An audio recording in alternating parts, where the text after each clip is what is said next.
Right, I think we might get going on this. Welcome everyone to today's webinar about immigration services here in Australia. Our hosts today will be Newland Chase Australia.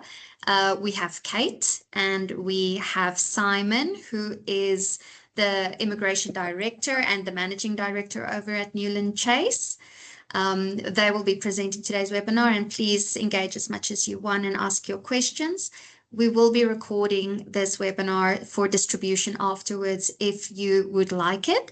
But if that, and we'll let members in as they come along. So I'll hand over to Kate and Simon and to start the presentation. Thank you. Thank you so much, Melissa. As Melissa said, I'm Kate. I'm the Managing Director of Newland Chase in Australia. So for those of you who don't know, Newland Chase is a global immigration services business. So we are partnering with businesses big and small, from your startups through to your global multinational companies, and they're operating across all industries. But for the purposes of today's webinar, we're focusing on the construction industry, who we do a lot of work with in Australia, and it's one of those sectors that experiences, as I'm sure you're all acutely aware, experiences really significant skill shortages. And so what we're seeing is an increasing number of construction businesses looking to employ global talent in trying to meet project demands, and to ensure that sites don't remain idle, that you're delivering with your commitments, and really reinforcing your talent pipeline into the future.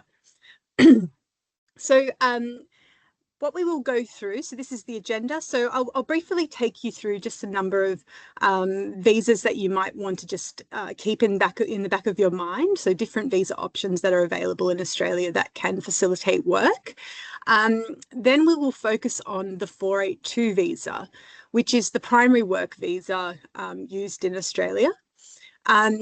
The 482 visa is a sponsored visa, so we'll move on and talk to you about the sponsorship process, so how you get your sponsorship in place so that you can then go on and sponsor different visa holders for work. When you have your sponsorship in place, you will also be required to meet certain sponsorship obligations. So Simon will take you through the different responsibilities you will have in that respect. Then we'll touch on some of the key requirements from a business perspective for the 482 application, so different documents and criteria you need to meet. And then we'll pivot to the visa applicant and talk about some of the visa criteria that they need to satisfy. And then when we sum up, we'll just go through the end-to-end process and just have some closing remarks. Feel free to ask any questions along the way. Very happy to respond. Or alternatively, at the end, we'll leave our contact details up on the screen, and yeah, very happy to take those questions offline as well. Okay, so temporary visas. So there's a few different options that businesses tend to look at. The first one's the 400 visa. This is really for time-bound project work. So really 3 to 6 months is the period of time that an individual is able to come to Australia and work for.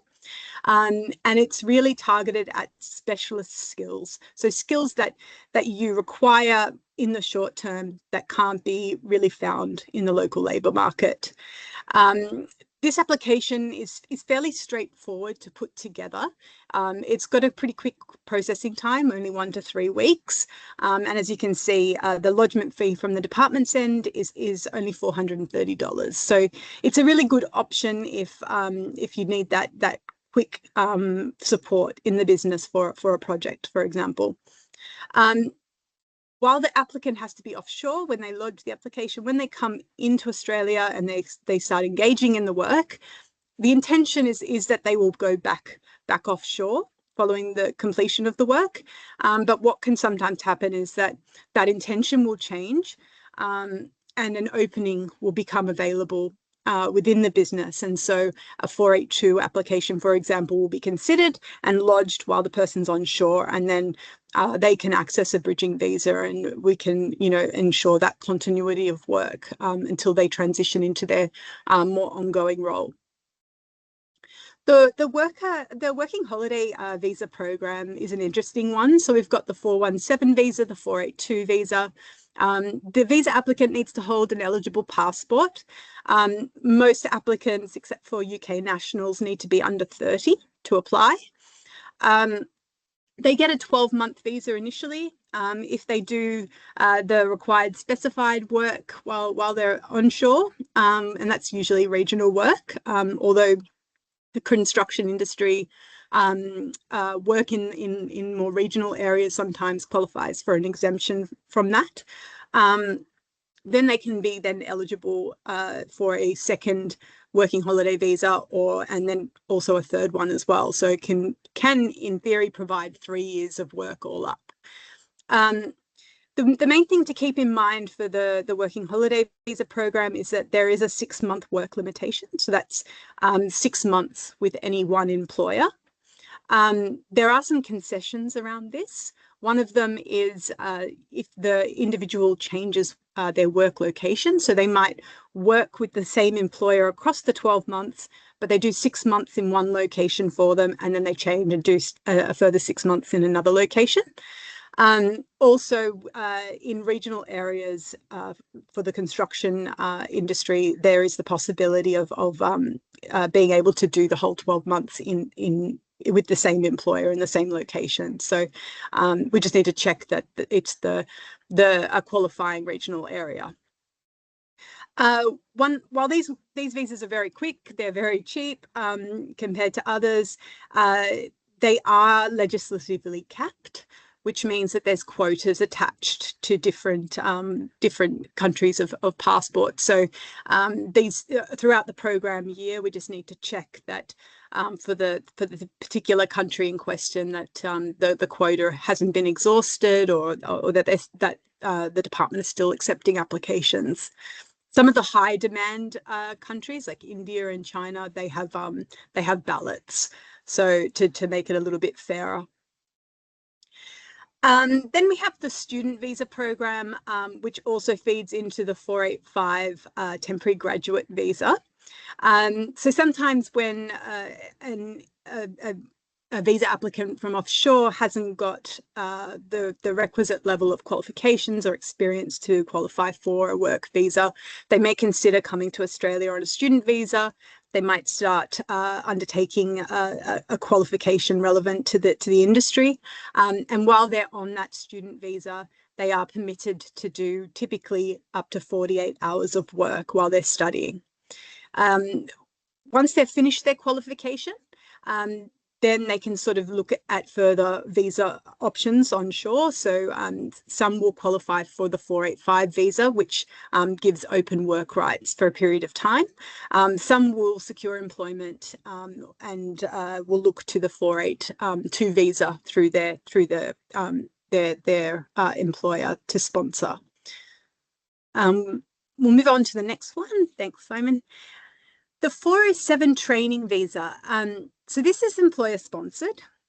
It's, by comparison to the 482 work visa program, it is a lot cheaper. And the processing time was, up until fairly recently, quite lengthy, which was a bit prohibitive, but now it is a lot better or more favourable. And so businesses are looking to this program a little bit more frequently. There's 3 streams: the registration stream, the stream to improve skills, and then capacity building as well. We typically see more applications being lodged under that second stream, the improved skills stream. So this one is really targeted at designing a training program. It's a workplace-based training program. So you identify a skills gap for the individual, and then you show the department how your organisation, through on-the-job training, and also a combination of more classroom-based training, you will be able to uplift that individual's skills and allow them to operate more autonomously in their occupation. And then after participating in the training plan, then they may at that stage then qualify for a work visa. The 494 visa is a regional-based visa, so it's facilitating regional work for a period of 5 years. Again, it's employer-sponsored. A skills assessment is needed, and it has got embedded a pathway to permanent residence, which is quite attractive. The visa processing time does take roughly 7 to 11 months, so something to keep in mind. And then the lodgement fees, as you can see on the screen, are slightly higher than the other visas we've mentioned. But this visa is better in terms of long-term planning and integrating a secure migration pathway, which then reflects in those fees. The 482 visa, so this is the one that we'll be concentrating on, and we're trying here to give you enough clarity, I suppose, around how these applications are processed and how construction businesses are using the program, just so that when you go to think about whether this can form part of your talent strategy, it's now seeming a little bit more a little bit more doable, a little bit more achievable, and you can sort of move forward with more confidence. So the 482 visa is a 4-year visa. Again, employer sponsored. So we need, businesses to have a sponsorship in place, which is a separate application on its own, which Simon will take you through very shortly. When we do the 482 application, there's a nomination and there's a visa. The nomination is really about the particular position you need filled and how that plays into the overall business operations. So the department want to see an element of genuineness there. They want to understand how that role links up with skill shortages as represented by occupation lists that we align with. The visa application is more aligned with the individual, so the visa holder and their dependent family members, and there's certain criteria that they need to meet, including the skills requirement, health, character, English, those types of things. There are 3 streams that you can apply under. The one that is most typically used is the core skills stream. And this is the one where you need to align the occupation to the occupation lists. There's the specialist skills stream as well. And this is more for senior professionals who are attracting a more senior level salary. So there are salary thresholds that apply to the particular streams. The labour agreement stream. So labour agreements, you can negotiate a company specific labour agreement. And so this is your business going to the department and asking through consultation as well with unions for concessions around use of the 482 visa program. So you might find, for example, that you want to sponsor someone in a lower skilled occupation that typically wouldn't be approved under normal requirements. And then through the labour agreement, you can sort of negotiate with the government for flexibility there and give them a business case around, why you can't find those skills and why they're critical to your business. And through the agreement, there's mechanisms that are put in place to ensure integrity is not eroded. The labour agreement stream at the moment is not highly utilised, but it is becoming increasingly a favourable option.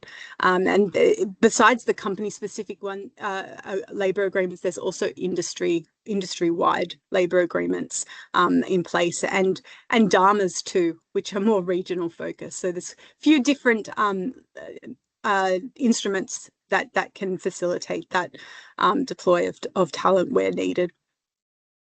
The 482 visa program, it does have some, you need to factor in some time for processing.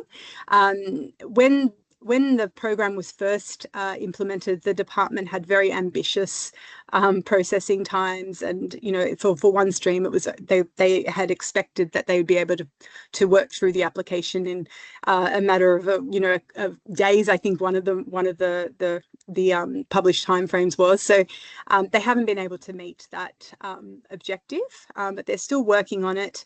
But at the moment, the core skills stream, which is the most used stream, it's around a 3 to 7 month processing time. Lodgement fees. So there's lodgement fees attached to the nomination, and there's lodgement fees attached to the visa application.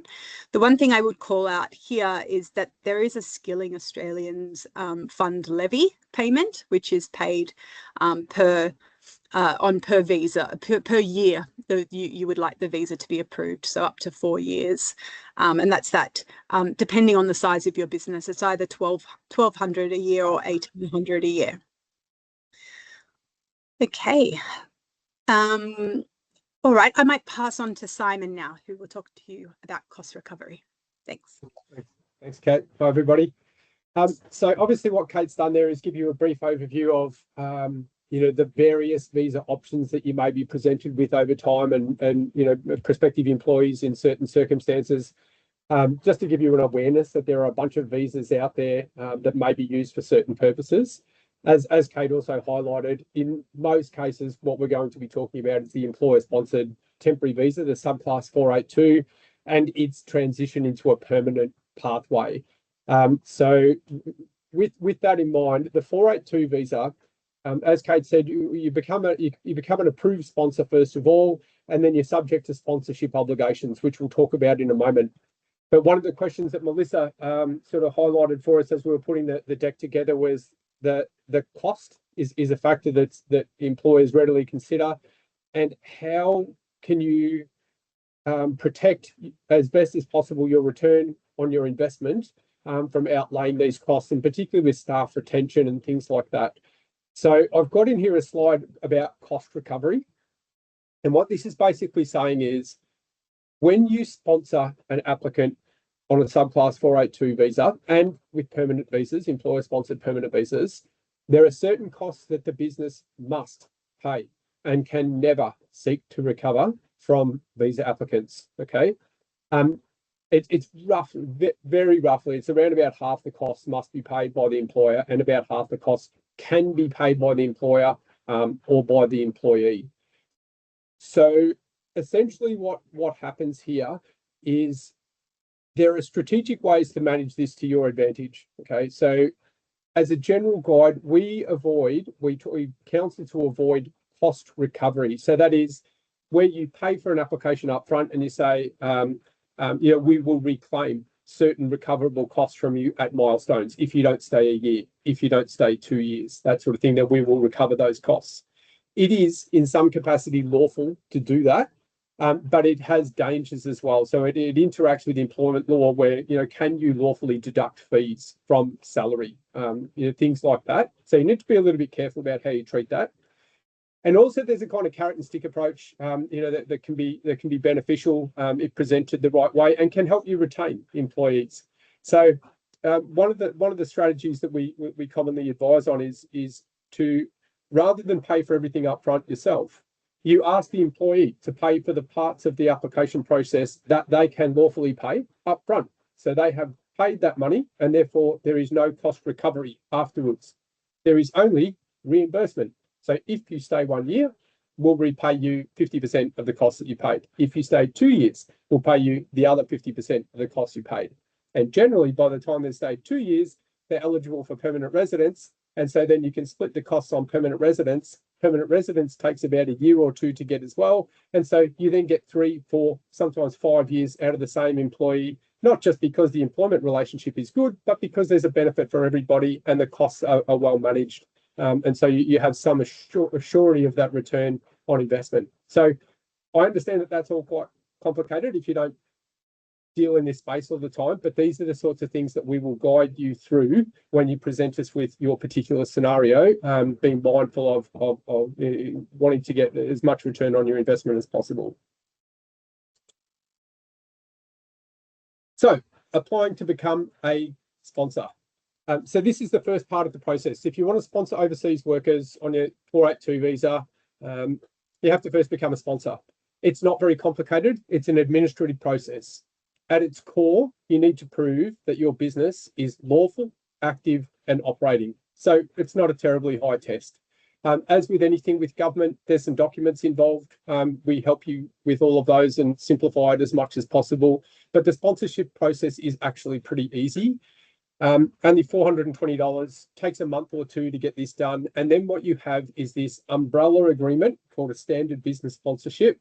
You have that in place and you only have to renew it every 5 years. Okay, so once you have that there, then when you find suitable applicants, you can sponsor them. Okay, so setting yourself up for that approval is actually pretty easy. And it's one of the things, if you want to get yourself prepared, you can do the sponsorship first of all. That's it. And then when you've got applicants, you're ready to go. So that will be your general starting point. The requirements that are listed on the page there, they're all pretty standard, sort of administrative things for approval as a standard business sponsor. As long as you're a business of good standing, you're trading, that you have some degree of financial capacity, so you're not in financial distress, you're pretty right to proceed with a standard business sponsorship. Okay, so then what happens once you've got your standard business sponsorship in place? The next step is to, when you identify a candidate, you have to go through the nomination and visa approval process. So the nomination, as Kate said, that's all about the sponsor. It's all about the position and the salary to be paid. So is the occupation on the skilled occupations list? And most skilled construction industry occupations will be. So all of your plumbers, carpenters, electrician, all your high value trades, they're all on there. Construction project managers, all that sort of thing, they're all on there. When you're talking about unskilled trade work, that's a different situation. But for skilled occupations, skilled trades, you can be pretty well assured that they'll be on the list. So your occupation's on the list, then it becomes about the salary and whether you're meeting market salary rate. So what we've got on screen there is what's called the income thresholds. So there's two income thresholds. The lower one is the core skills income threshold, below which you cannot proceed with an application under the standard programs. And the second one is what's called the specialist skills income threshold. You wouldn't see that for a heck of a lot of trades, but you do see it from time to time. The main difference between the two is the processing time. If you have the high salary, you're going to get the visa faster. If your salary is under that second threshold, it takes longer to get the visa. So you have to, obviously, there's a component when you do an employer-sponsored visa. Immigration doesn't want overseas workers to be exploited, is the sort of key principle here.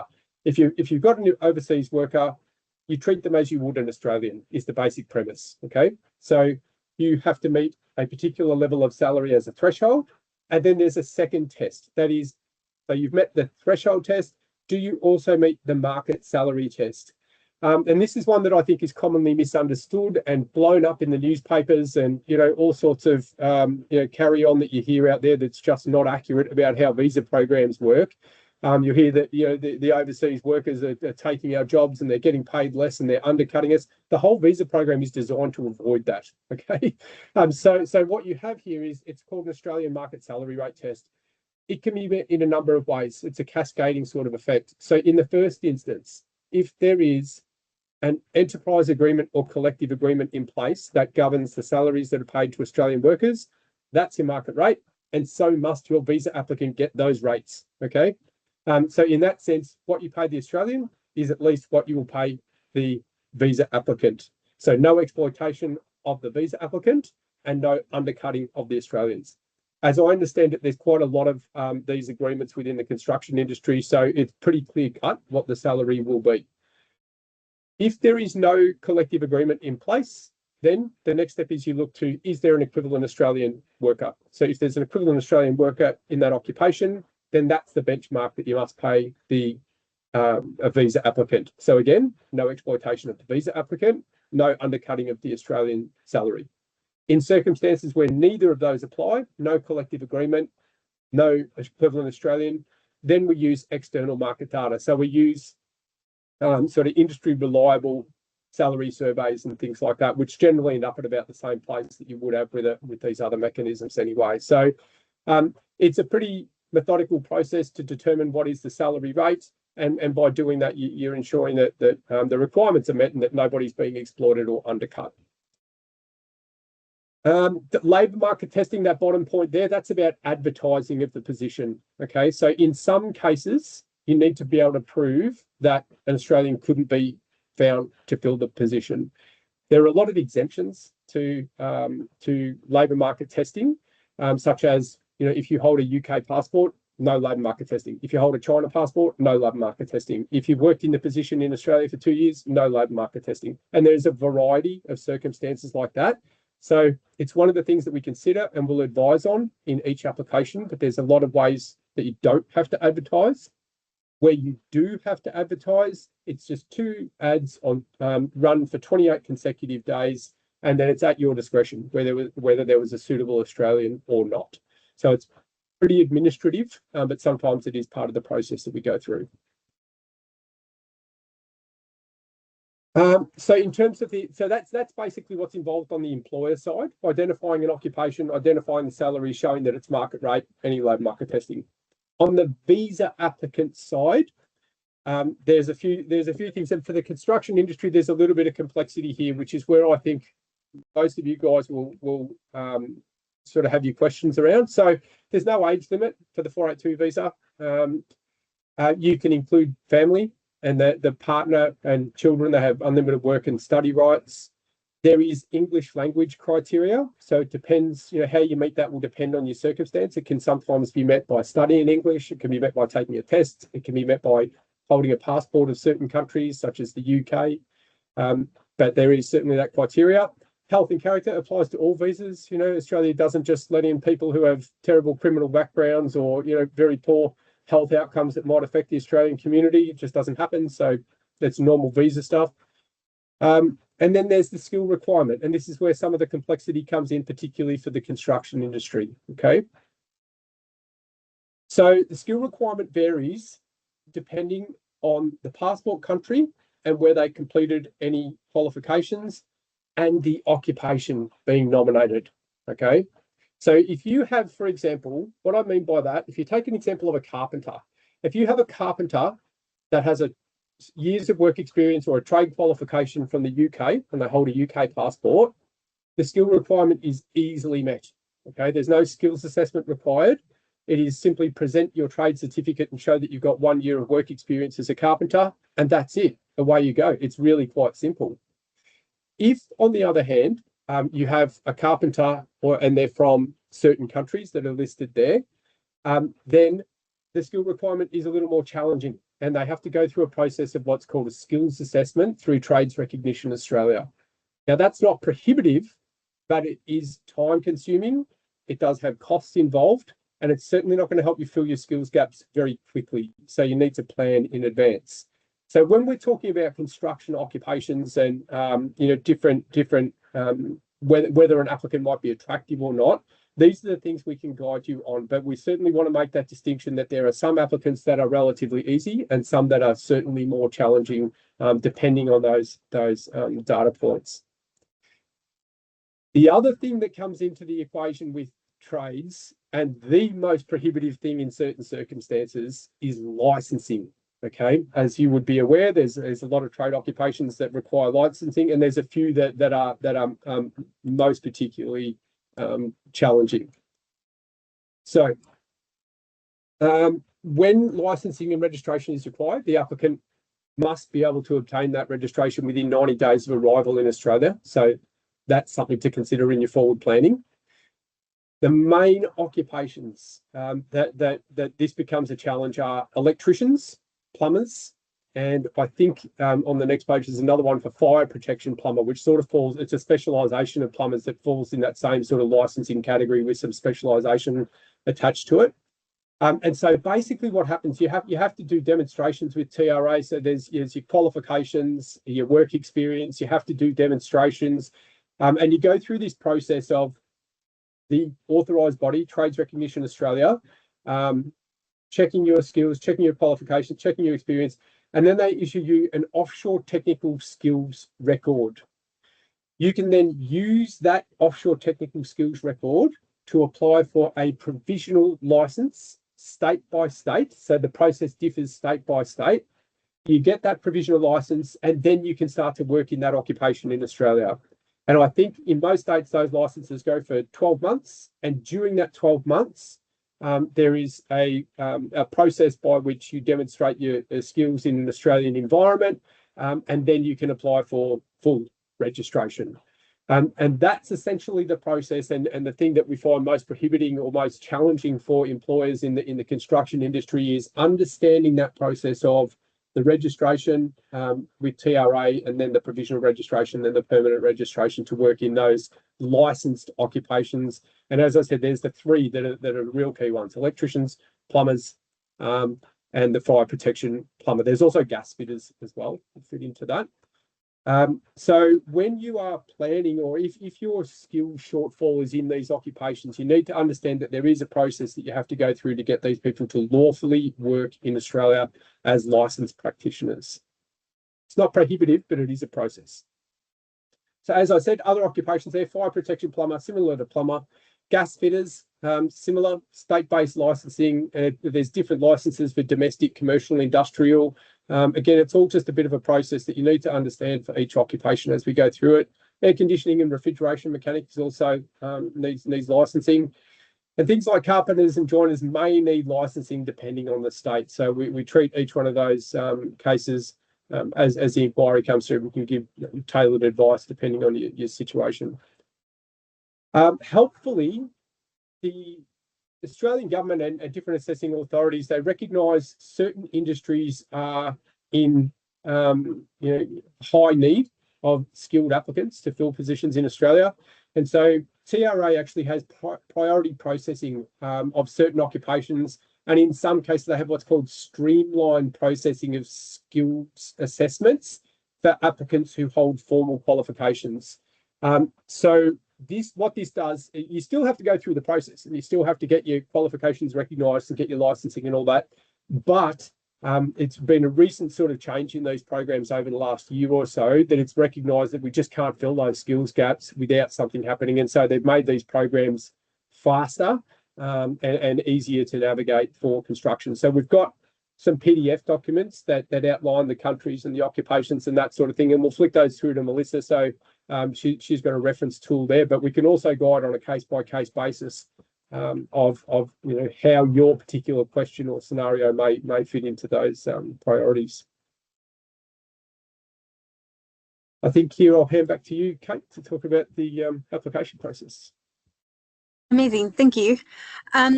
So I just wanted to give you a little bit of an overview of how it works in terms of working with an immigration services provider, or how it operates with Newland Chase, when we're dealing with clients and setting them up.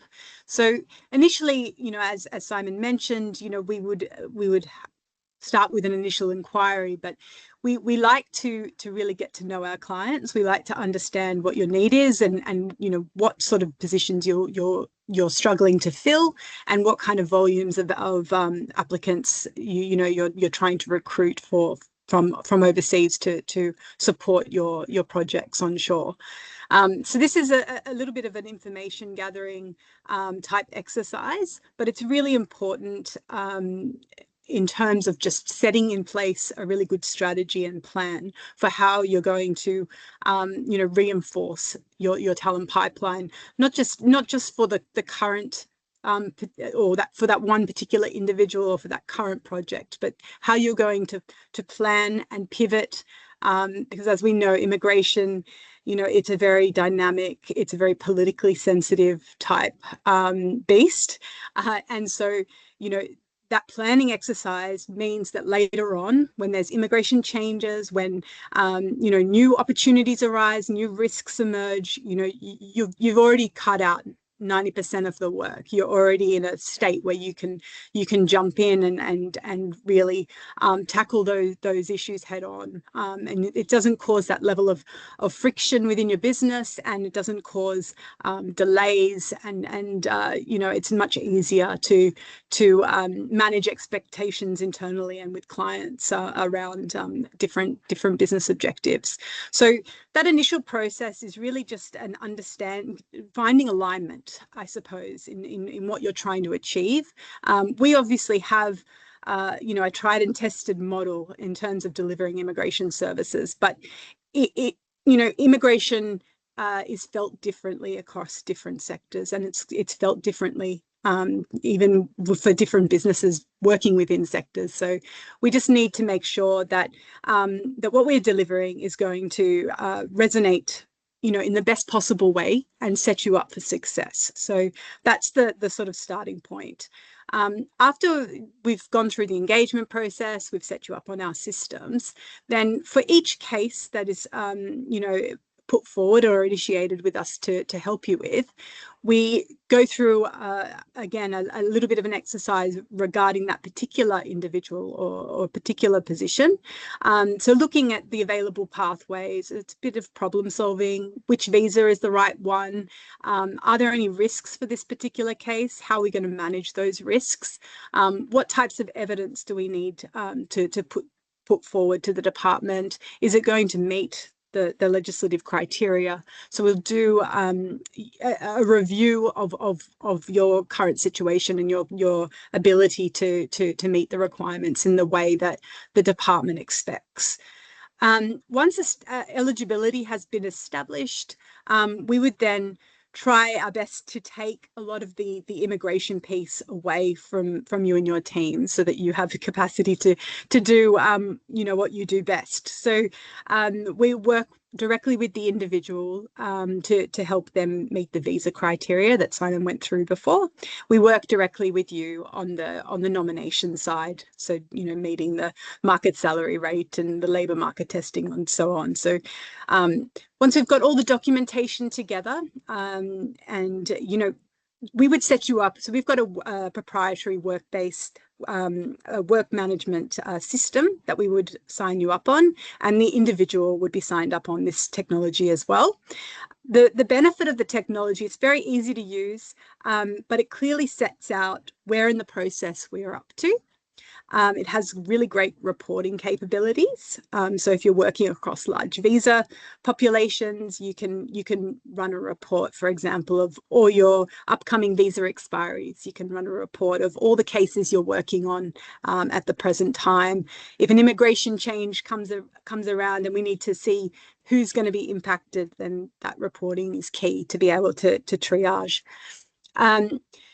So that technology sort of is a really embedded structural piece to how we work through the process, and it's a good way to protect sensitive documents like passports, because they can be transferred to us in a secure way. Once we've got all the documents we need, we will then prepare all the application forms. If we need to do a supporting submission or prepare a supporting letter of some kind, we'll work in the background on that piece. Everything is then sent out for review, so all parties can then, you know, have a look over things and make sure they're comfortable. And once alignment is there, we would then move to achieving lodgement with the Department of Home Affairs. So the department processing times can vary from time to time, and it often, you know, it depends on caseloads, it depends on their capacity at any given time, and so we are obviously across that and keeping our ear to the ground. So we'll keep everyone updated. We're looking at start dates all the time. Sometimes positions are really critical or urgent, and, you know, so we'll be tracking against start dates, giving you you know, updates on where we are and what we can do. In some cases, we can, you know, use our networks with the department. We can request on a discretionary basis priority processing to see if we can get that particular application that's really urgent, you know, get them out of the queue and assigned to a case officer sooner rather than later. So there's a few different tools, I guess, available to us to see, what we can do to get things moving. The other thing to consider as well, and what can slow down processing, is if applications are not lodged in a complete manner. So when they're incomplete or there's documents missing, then when they are assigned to a case officer, they're then forced to go back to us and request further information.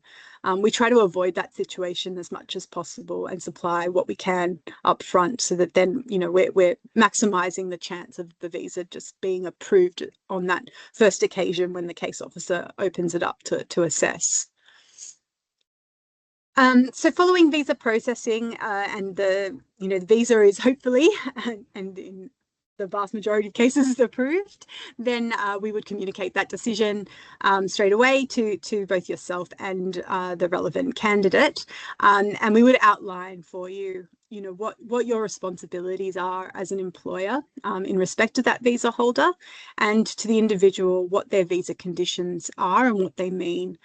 So the benefit of this is that when the individual comes to Australia, what you don't want is a situation where, there's been no planning whatsoever. The individuals, it's a stressful time for someone moving and resettling a family, for example. You want them to be able to hit the ground running. So if we can eliminate a lot of the stress and uncertainty, then it means that when they do arrive in Australia, they're well set up, they jump into their roles, and they're going to be as productive as possible. Where none of that takes place, there's a lot of delays, there's a lot of uncertainty and unhappiness, and I think that causes not only frustration for the individual, but for the business as well. So our technology also then tracks the visas, which is handy. So compliance is a real focus point at the moment. The government are doing regular site visits to business sponsors, asking for documentation to make sure that you're doing what you should with respect to your visa holders. So this technology really helps give you the infrastructure and that level of reassurance that you've got good record keeping. And we, go out to sponsors we're working with, and we will let you know, you've got 2 visas coming up for expiry soon. How are we going to manage this pathway? Do you want to look at permanent residence, or do you want to look at a renewal? And we're regularly in conversation with you around your sponsorship obligations. Excuse me. So some of those sponsorship obligations are like notifying the department when certain events occur. So, if a visa holder, they were approved for their visa, but they never actually made it to Australia, we need to put in a notification. Or if they're going to change their role within your organisation, but it's still going to stay within the occupation that they were nominated under, then we need to put forward a notification letting the department know that. Also, if they cease work with the business, then again, a notification needs to be made, and that's all of these notifications usually have to occur within 28 days of the event occurring. So it's important to be across those notifications and to make sure we've got the right checks and balances in place to achieve compliance. So that's kind of the end-to-end process. Apart from opening up for any questions, really I just wanted to sum up by saying, immigration is complex, it's tricky, it's, as I said, it's always responding to the political environment, not only locally but also regionally and globally. So things are never in the same state. So you can't just set and forget your mobility or immigration policies. They need to be reviewed and they need to be agile so that you remain competitive as a business.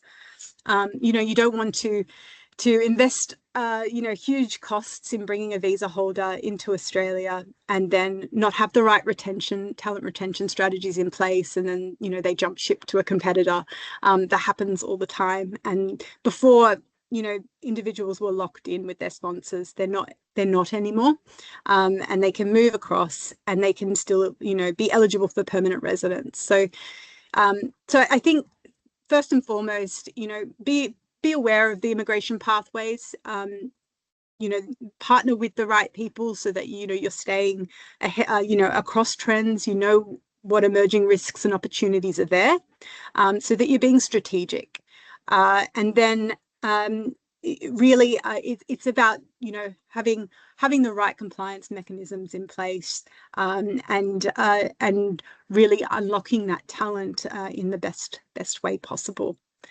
So that's really all that we came here to share with you today. We'll leave our contact details on the screen. Simon's got them up there now for you. Please feel free to reach out anytime for a chat. You know, as I said, we do a lot of work with construction businesses.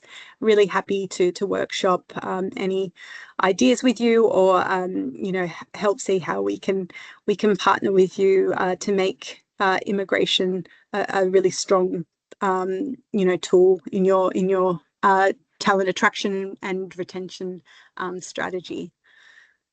So thank you, Melissa, for having us on.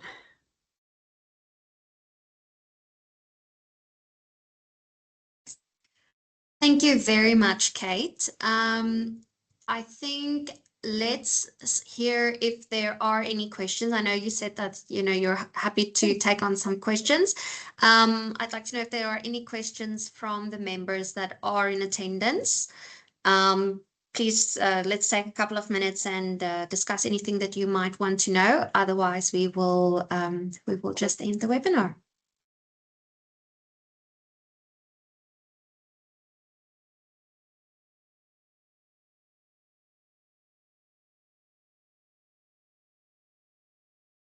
All right. Great. Okay. I'd like to. Sorry. Violet just said thank you. So you're welcome. Yeah. Okay. I'd just like to repeat that if you had any questions, please feel free to reach out to Kate or Simon directly. And we will have the recording and any details available if anyone should need it. But Kate, Simon, thank you very much for taking the time. It's a very comprehensive webinar, and I think it's had a lot of information that employers especially could really use in their processes and, you know, engaging those personnel that they really need. So I'd like to thank you, and hopefully we will hear again from you soon.